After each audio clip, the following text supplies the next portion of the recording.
Welcome to this episode of Authentic Footsteps, Following Jesus for Real. I am your host, Neeko Williams, and I'm so glad that you decided to tune in.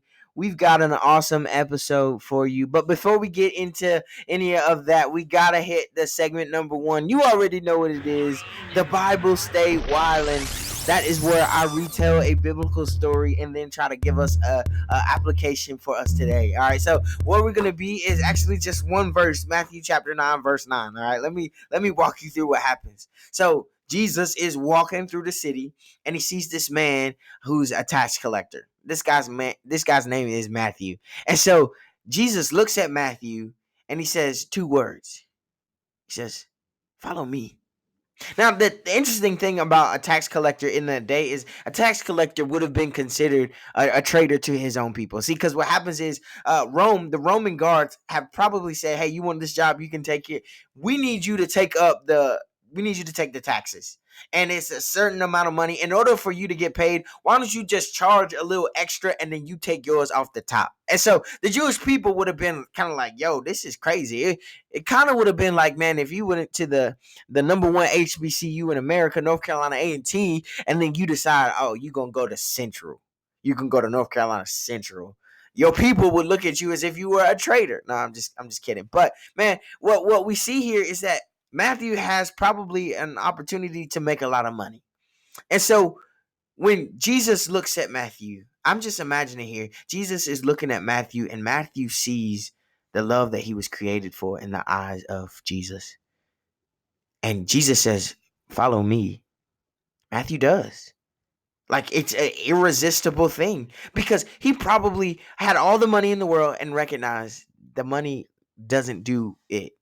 Like, my heart is still hungry, you know? Man, how does this apply to us? I think a lot of times now in this day and age, man, we have these ideas about what we were made for. I'm made for to love someone else, to be a wife or a husband, to be a father or a mother. I'm made to be successful. I'm made to have money. But really, y'all, when it comes down to it, the money and the relationships, these things don't satisfy. It's kind of like a omelet. The omelet is made out of egg, and then you could put some cheese on top, but you can't make a omelet out of just cheese. You know what I'm saying? So, man, when Matthew looks at Jesus, he sees the love he was created for, and he gets up and he follows Jesus. He has literally no choice. I think we should do the same.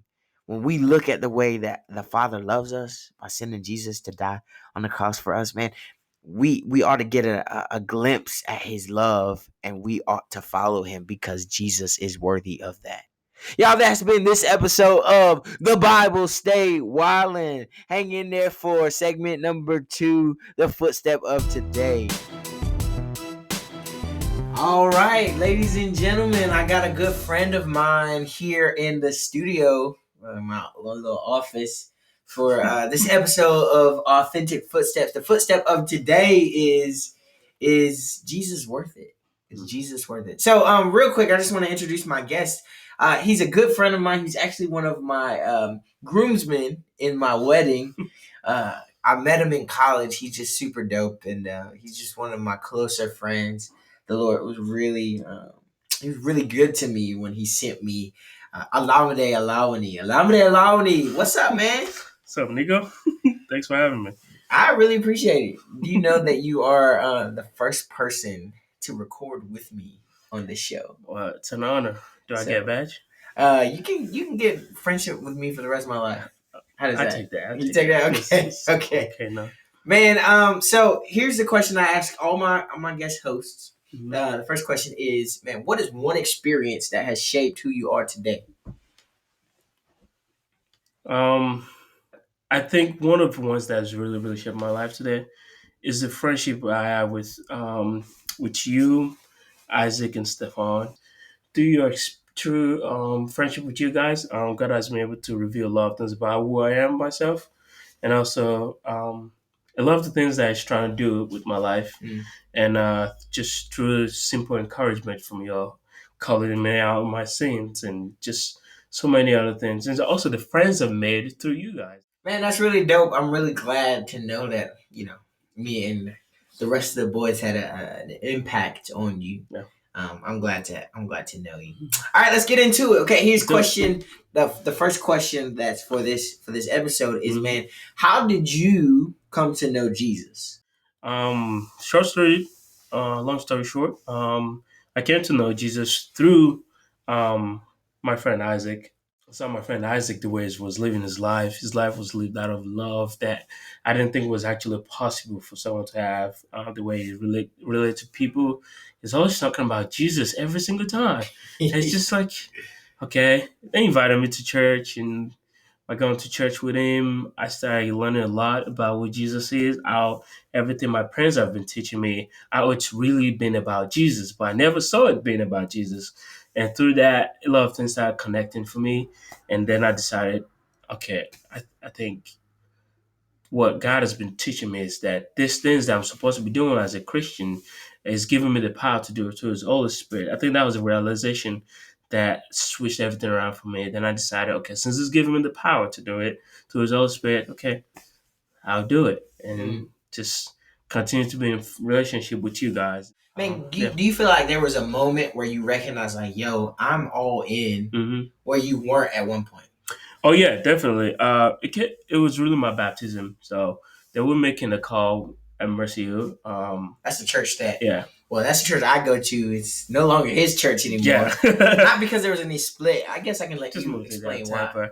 Yeah, so I've been part of Mercy throughout my whole college days, and through my sophomore year, there was a sermon about baptism, and I've never been baptized in my life. It's something only the grown-ups did back home. I'm Mhm. from Nigeria. I'm sure y'all can tell he has an accent of some kind. I don't think it's He's that obvious. he's from Nigeria. So they were making a call for it, and the pastor was talking about like, hey, if Jesus is calling you to do this, if you feel the Lord pulling in your spirit. And I could tell this is one of the moments in my life that I know like the Holy Spirit is literally pulling on my heart. Uh-huh. But I was like, nah, bro. Like I was stubborn. I was really stubborn. I was like, no. The A lot of people came up. Some of my friends even went and got baptized that day, but I was like, no, I don't want to do this. I didn't do it on that day. And I left, went back to my college, and kept going about my day. But every single day of that week, I was just kind of like in anguish, like I didn't do this, and the Holy Spirit kept pulling on me. I could categorize one of the worst weeks of my Uh-huh. life in the sense that I just those was tugging on my heart. Before the end of the week, I reached out like, "Hey, you guys still doing baptism?" And they, yeah, we're still doing more. Next week, got connected with them, and then I did it. I have a disability, and my leg is one of the things that I don't like people to know about me. But Mm-hmm. I'm very insecure a little bit about it. So getting dunked in water and coming out of it, people would notice the leg, and If you don't mind, would you kind of, I guess, talk about, because they've never seen you. yeah, Yeah. right, yeah. Well, what's the difference between your two legs? So my left leg was affected by polio when I was little, so it's had a stunted growth Mm-hmm. throughout my whole life. So Mm-hmm. my right leg is Massive. is It is massive. It's bigger it's than athletic. it's bigger than both of my legs It has an combined. athletic build to it, but the other one is as skinny as a sharpie. So having that, you can tell if you look closely at that. That's one thing I don't want people to see. That's why I wear big pants. So it's like it won't be easy for people to tell. Now, just putting that on display for people while coming out of the water, I didn't want to do that. But during that week, what God has been spurring my heart is like I was the one that birthed you to all that. It's since the moment I was born to Mm-hmm. the polio happened. After the polio, I have seen God work in my life even Mm-hmm. through that Mm-hmm. situation. So just yeah, so just the idea of that I'm gonna let that be the one thing that's gonna deny me Mm-hmm. from publicly proclaiming what is done in my heart. That was just when I think about it, it's absurd. But at that time, it was just kind of like I didn't want to put myself out there. Mm-hmm. But the moment I decided, yes, I'm gonna whatever you want from me, Jesus. If it's for people to see this, yeah, okay, I'll do it. That was the defining moment. And once I got dunked in that one and I came out, All I could just say at that moment was Jesus. Man, let me ask you this: Yeah. Do you feel like that moment is what saved you, or what? Oh, definitely not. Okay. It was not that moment. Okay. Uh, I can't really quantify it, Mm-hmm. like specifically say, oh, this one moment. Mm-hmm. But I think it's an actual realization over time of being under the sound teaching of the gospel, which I thank God for the church I was at. That helped me realize that the whole thing my parents have been teaching about, the Bible I read and everything, it's Mm-hmm. been about Jesus. Right. Right. And looking back at my life, I've seen Jesus in my life. So just putting all that together was like, okay, it's been there since the beginning, Mm-hmm. and it's said it's always going to be with me. Um, the smallest I can do is just give my life to what it's doing. So let me see if I can just kind of say what you said and Yeah. rephrase it a little bit. Seemed like you're saying, like, man, you had been following Jesus to an extent, like Mm-hmm. you at least had been around him Yeah. for a little bit, and Mm-hmm. then just having the realization that, like, yo, what Jesus did for me, Mm-hmm. like, I have no other choice but to, like, display that. Yeah. But, like, your baptism was not you being No, saved. it's not. It was just a reflection of what had happened Mm-hmm. Yep. inwardly. I just want to make it clear for everybody who's listening. Yeah. But, like, that was the moment you was like, yo, I'm all in. I know I'm Definitely. all in. Yeah. I'm all in all the way. I love that. Yeah. Man, let me ask you this. This is for the person who's listening, who's investigating Jesus, don't really, it's like he's been around Jesus for a long time, but could say, no, I'm not following Jesus 100%. No. I'm kind of investigating. Let me ask you this. Why is Jesus worth following? Like, what is the point? Why would anybody who's not following Jesus become a Jesus follower? Well, why is Jesus worth it? That it's what the point I'm trying to make is purpose. Okay. The idea of purpose. Okay. Jesus is worth it because that to worship Him is why I'm created. Now, this might sound so Christiany to someone that doesn't know Jesus, but check this out. Every single person likes to. We have a desire. There's an innate desire in us to function. I want to do something with my life. Mm-hmm. I'm in the corporate world now, and I get to meet a lot of people that say a lot of things about like, what am I doing with my life? I'm just doing this 9 to 5. I feel like I should be doing something more. Um, I think we have that innate desire, and people have looked for it in like a lot of people give, and that's great. But they always feel like there's more to be done. There's always more to be done. It's because we created to worship, to do good works for the one that created us. Jesus is worth it because life without Jesus is just a life not worth living. Mm. I know for someone that doesn't know Jesus, that's kind of like, what do you mean by that? Mm-hmm. If just stick with me for a minute. If Jesus is the reason why, if worshiping Him is why we're created, any other thing that we're doing is not going to be enough Mm. to fulfill that desire of Mm. Him. So it's like Jesus is worth it because in Him the true because our life is truly worthy, our life is truly Mm-hmm. meaningful Mm-hmm. when we give our life for Him. It's kind of like if you're thirsty, Yeah. and you know you're thirsty, Uh-huh. and you go and you drink something like some Sprite or some Mm-hmm. Dr. Pepper, Yeah. and you're just like, okay, this is good, Right. but it doesn't completely satisfy. It's not Right. your body is really looking for the water. Yeah. It's And that when you get that everything. water, it's like, this is I what my know. body was looking Yeah. for. I really like the way you're like, Jesus is the true like. Yes, it's the point of everything. It's the reason why I'm breathing. It's the reason why that polio did not kill me. It's the reason why I was able to move from Nigeria over here. I was able to meet. Jesus is the reason why for every single thing of our life. Every single person. I know whoever is listening to me, you can probably think back to the time, to love times in your life that are like, why did this happen to me? Jesus is the reason why. And just a life for Him is a realization of how you spend that. You're saying like, man, everything that has happened, Jesus is the reason why. What about the negative things? Yeah. What about the things that like really have broken a person? Yeah. What about those things? How's Listen, Jesus the reason for that? Dude, that's a really good question, man. I was recounting to my brother yesterday. Talking about some of the things I faced when I was little, growing up. They used to sing a song for me. like little kids just making fun of me, and I would always run in and cry to my mama. And I don't know if you know about African parents, like she whoop my face, like get out there, boy.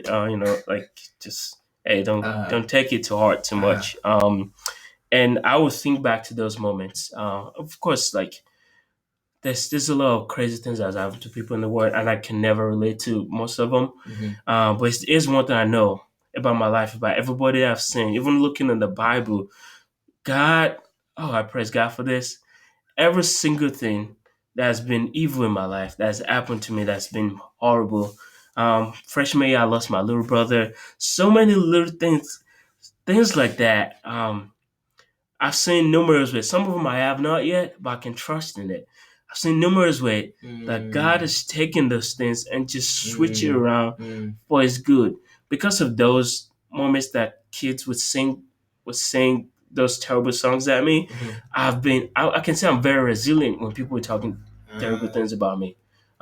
Those are the smallest thing. yeah, When I was little, I want to like wild out and do crazy things, but I can't do that because my leg won't allow me to. yeah, Now, all that kind of helped me build this idea of like it would seem like I'm disciplined a little bit. This mm, like idea of work ethics and yeah, all that. yeah. God has used so many of this bad things in my life and just turn it around.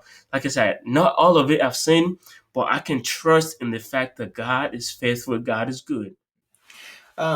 I was gonna say that reminds me of something that Andrew Hopper, my current pastor, Mm, was. He said that, man. A lot of time we always ask, and why do bad things happen to good people? yeah, Well, really, the worst thing that could have ever happened to the best person, yeah, Jesus.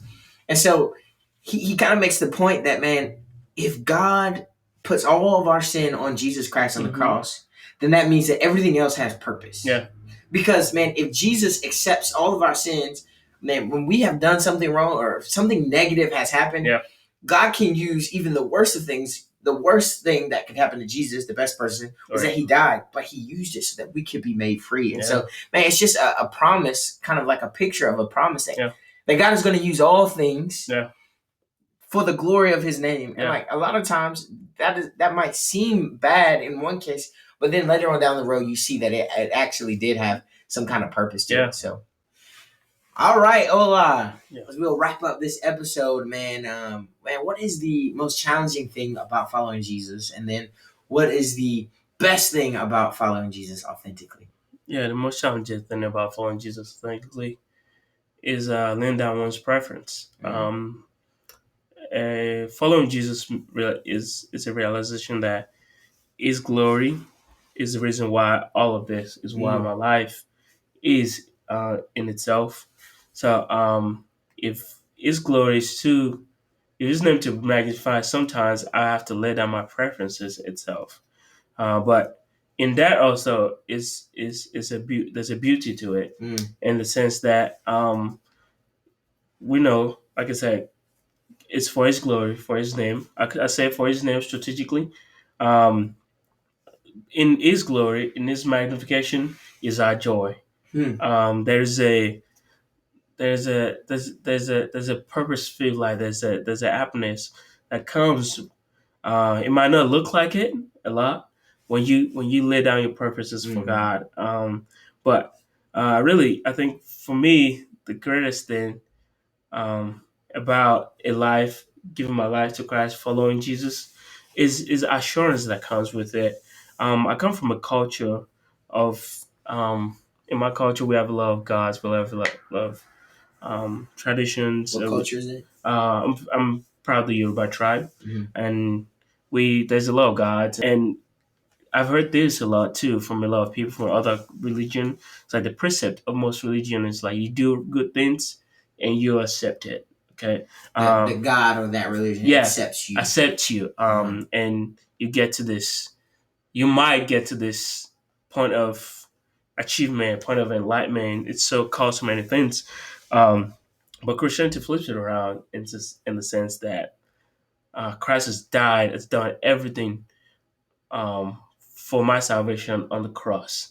And because of that, my salvation, my I want to call it inheritance because I'm now In a your son. inheritance. Okay. Inheritance it's solid. It's stamped because Jesus died on the cross and resurrected, and I've given my life to Him. That comes with an assurance. I used to live out of fear, which is why one of the reasons why I wanted to do everything that I could do so I could get to heaven in the first place. But I knew that I couldn't do it. I could never achieve that. It's impossible. But a realization and acceptance of that, of the fact that Jesus has done it fully on the cross and has given me the reward of of of his, uh, of his obedience from the cross, is giving it to me. Now I am solid. I am assured that when I die, I will go to heaven to be with my Father. It's confirmed. There's an assurance. It's done. I love that. You know, I always think about all these whole gospel tracks, or Yeah. like somebody would ask you, they're trying to evangelize to you. If you die, are you sure you're 100% sure you go to heaven? And you know, a lot of people would be like, no, I don't know. Yeah, You know? I used to be like that. But because of like what you're saying, because of what Christ has done, we have 100% assurance that we get admittance into heaven, not because we're good, but because Jesus was good, right? And He exchanged places with us. Absolutely, yeah. Man, Ola, thanks. It's been a wonderful time, man. Thank you, Neeko, I came all the way from Tampa to be on the. I'm just kidding. No, he came. It's Thanksgiving, and he surprised me. I thank you for coming through, man. Happy to be here, man. Good to see your crib, little married house. Yeah, you know? very, very married house, by the way. He just means it looks better than a college dorm. Yeah, where we used to live.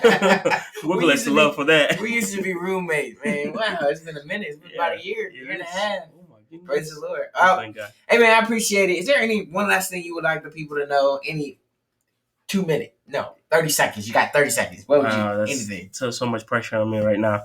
Well, it's been giving my life to Jesus, of course, has not been easy, and half of the time I realized I'm a mess, but there's no other life I would want to live that wouldn't involve Jesus. If people always ask this question, if you would come back as something else, what would you want to come back as? I would want to come back possibly as Olamide that knows Jesus from the moment I was born to the day I died. Wow, that's good.